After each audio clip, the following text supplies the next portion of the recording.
Hello, welcome back to Aetheral Space 13.11, Moonlit Churches. We are back. Yeah, welcome back, Dragon Slayers. Sorry, hang on. There's a cheese on the floor. Gross, I got a sweep. Okay, yeah, let's do this. The church was nestled between buildings, a block of offices to the left, a hollow brothel to the right, a combat academy behind, and a karaoke parlor above. It was like Azumha was actively trying to crush the sad, decrepit little chapel. You wouldn't find many places like this outside of Final Church Space, and the ones you did find would be in this same condition. Windows broken, walls opened up for their wiring, cobwebs claiming nearly every centimeter of space. I thought the worship was common outside of Final Church Space. Is it not? Not in so much of the same way, like casually. No one goes to church anymore, type beat.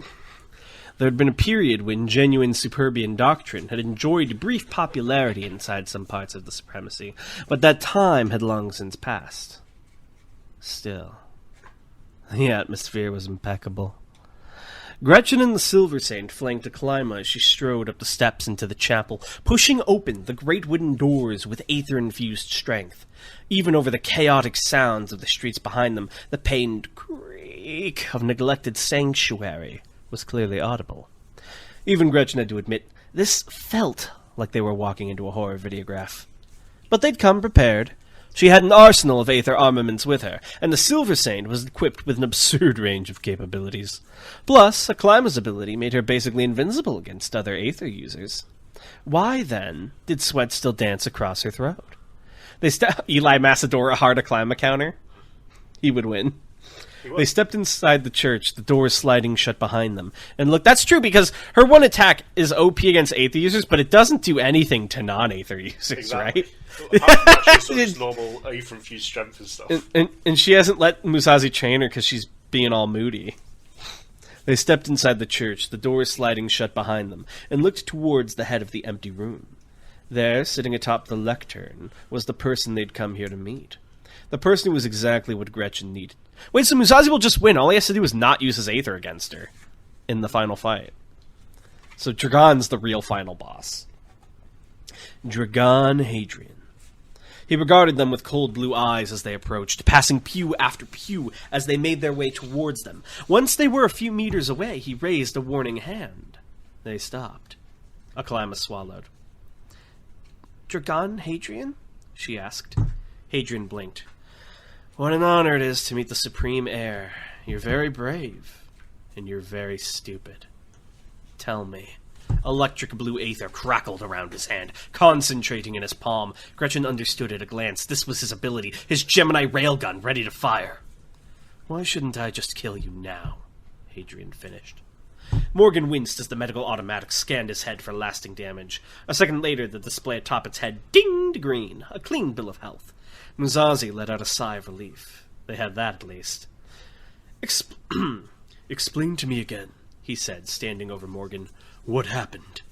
They'd retreated back to the hotel, with most of the phases heading into the city to continue the search for Aklyma. They hadn't reported her missing yet. A blinder like this would look very bad. If they could find and retrieve her without anyone ever finding out about the situation, that would be ideal. Musashi glanced over his shoulder as Gregory Hazard lingered in the doorway, leaning against the frame. Well, most of the phases had gone out. It seemed this one wasn't too concerned.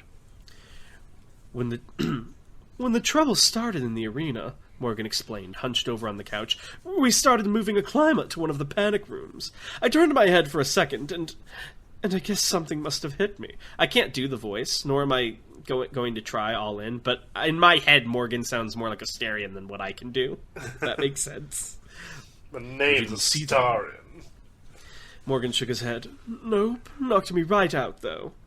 The attacker might have been unknown, but Musashi was getting a sickly feeling in his stomach. Morgan alone had been attacked. Anya Hapgrass and Endo Silver Saint were as missing as the Supreme Heir.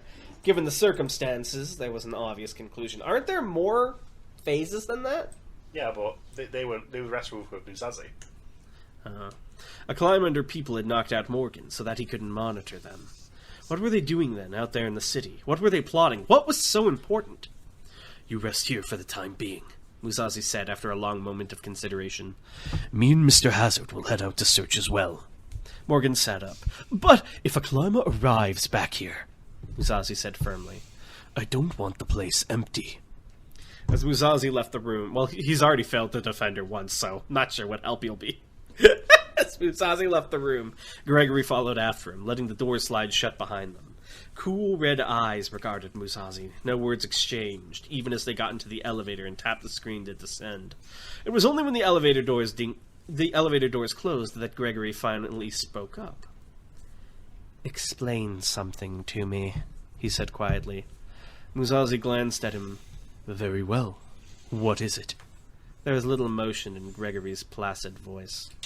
"Why is it we're searching for the supreme heir?" Musashi furrowed his brow. He wasn't That's British our job. before. Well, what the fuck's his voice? You have 8 million characters. Like Give me a he break. was just like a relaxed guy. Yeah, that's what I'm trying to do. I didn't mean to make him British. He's like... Musashi furrowed his brow.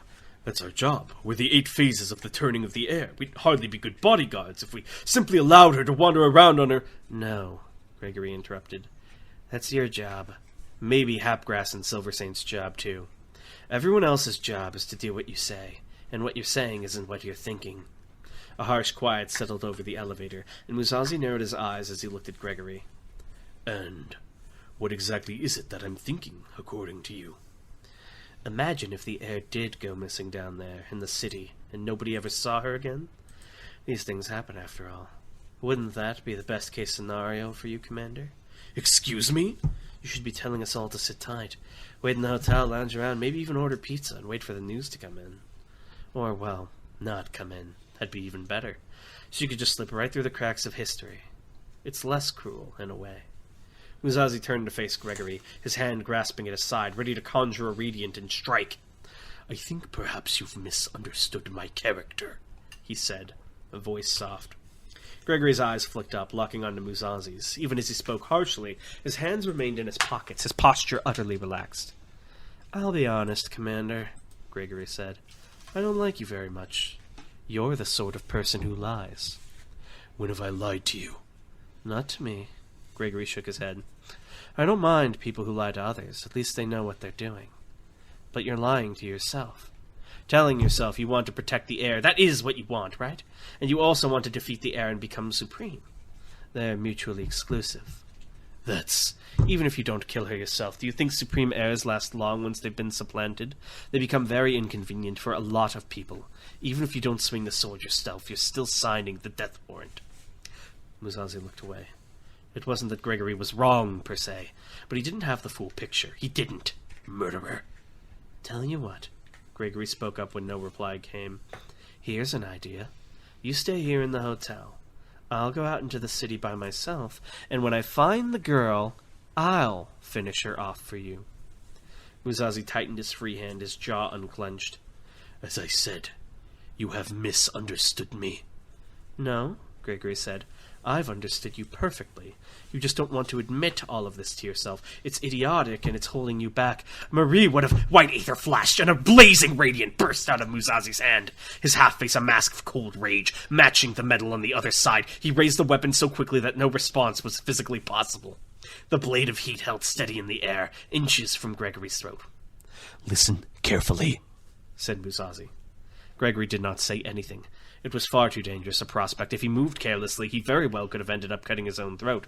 Even a nod was a deadly endeavor. "This conversation, it never happened. Do you understand?" Musashi said. "Blink once if you understand." Gregory blinked. "Very good. Now, if you ever do anything like you just indicated, we will continue this conversation from right here. Do you understand?" Gregory blinked. "Very good. The second these doors open, I will deactivate my radiant and we will go out into the city together to search for the heir as comrades. Do you understand?" Gregory blinked a third time and the radiant vanished. Musashi let his hand fall to his side, white aether still crackling around him. The doors of the elevator slid smoothly open, revealing the lobby beyond.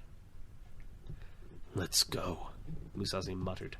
So what consequences exactly would there be if the Well, heir was left alive? Like, what is she... potentially I get that competitor, she's... basically. I guess, but, like, she already lost. Yeah, you know what I well, mean? People, So- there's a chance it's like, wow, she lost because of so-and-so reason. They'd come up with something if they wanted her instead. I see. Okay. Alright, okay. So it's like having a pretender to the throne. Exactly. Okay. Ha. Alright, okay. I don't know why I made that joke twice. It didn't work either time. Okay, you tried. Thank you. I appreciate it. Thanks for the comfort. Pats you on the back lovingly. Okay. Ruth Blaine could not move. She was surrounded on all sides by everything. North had unleashed one of his illusions, his special ones, his nightmare underground, but one that she'd never seen before. New? Or had he been keeping it hidden? At any rate, she hadn't been prepared for it. Then again, how could anyone be prepared for this? Ruth's gaze was fixed on the wall before her. It was brickwork, brand new, polished to an immaculate sheen, and on it she could see carvings, impossibly beautiful, a beatific face, and within its eye there was... Within its eye there was a lion, and within the lion there was a globe, and within the globe there was a coat of arms, 4 pieces each containing a dynastic bird, and the numbers of feathers increased exponentially as you went down. You saw they formed a map of the city of Lost Haven, and marked deep within the alleys of the city was a human outline indicating a murder with investigator figures standing by, and inside their eyes was a lion, and within the lion there was a globe, and within the globe... Pretty neat, huh? North said smugly, his eyes squeezed shut, wriggling free of Ruth's grasp and coming down to the ground. Cathedral at the world's end. It's a landscape containing infinite detail. Well, not infinite, but close enough that it might as well be. This would blow up a cogitant's brain. he could kill Dragon at any moment, couldn't he? Maybe. You say that, but you have to remember, the way you wrote it, when he got hit with the information, he started, like, bleeding out of his throat and nose. His brain, like, bursting. Yeah. This guy basically created the infinite recursion. I'm now seeing why your concept before was recursion. The entire landscape was the same. In the blue sky above, white clouds swirled into swirls into swirls into swirls. The sun was an infinite tunnel of light. Just glancing at the stained glass windows was enough to make you nauseous. But Ruth couldn't stop looking. She couldn't even blink. When it's presented with all this visual information, North continued, patting Bruno on the back as he continued his blind saunter away. He's about to pull out fucking the color ability from One Piece. Your mind sort of freezes up while it just absorbs it all. You're lucky you ain't a cogitant, honestly. Most of them end up bleeding out their eyes. Oh, hey! Wait, did you just add that just now? That was already there. Are you serious? Yeah. My power's getting stronger. That was like a whole paragraph. What the fuck? What the fuck? This guy thinks I don't think these things through. No, it's not that. I was just like, I just said it. And you were like, maybe. And I was like, well, the way you wrote it. It took every bit of effort Ruth could muster, but she bared her teeth into a growl. Bastard! North cupped his ear. What's that? Surprised you can talk, honestly. Why doesn't she just close her eyes? Is she stupid? It's difficult. You can't move. What if someone made you involuntarily close your eyes by, like, putting something in your eyes and your body reacts? How would they do it? They can't move. Someone else throws pocket sand at her. Well, if they're outside illusion, they could do it, yeah. Yeah. North cupped his ears. What's that? Surprised you can talk, honestly. But I guess you get some acquired resistance to bullshit when you hung around with old Skipper for all those years. Hot anger flared across Ruth's skin. Shut up, she hissed, her eyes turning bloodshot. Skipper was a hero. North snorted. That's one illusion I ain't responsible for. And without another word, he strode out of the cathedral and into the night.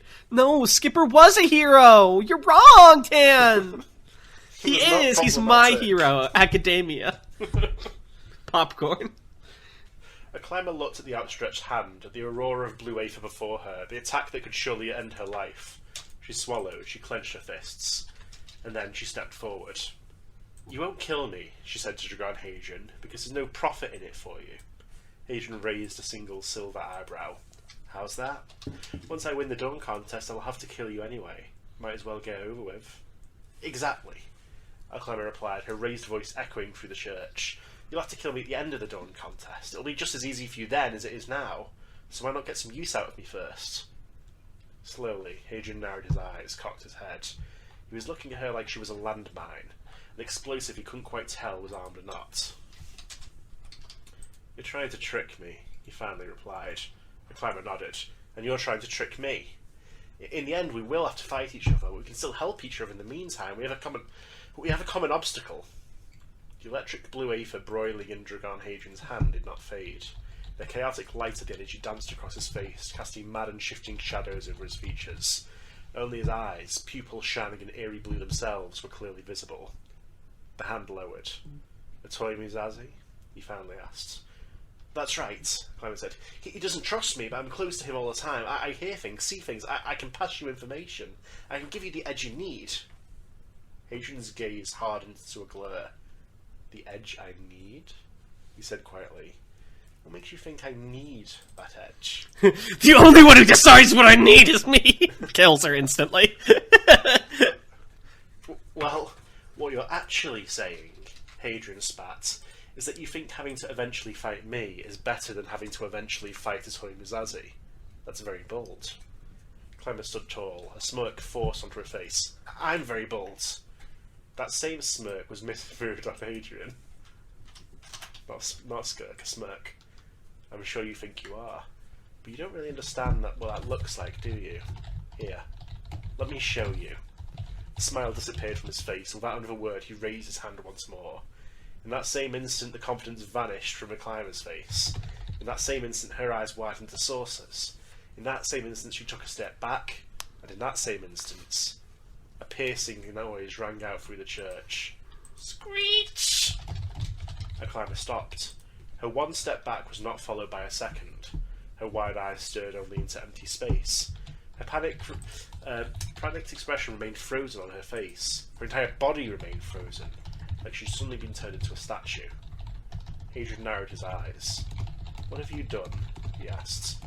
The bodyguard who'd been standing silently beside her all this time, Anya Hapgrass, took the whistle out from her lips and stuffed it back into her pocket. A wide grin spread across her face as she waved a pulsating hand. Don't worry, she said. "Just a little ornament I've been working on. I figured it was best to put the girl on pause." Her grin widened.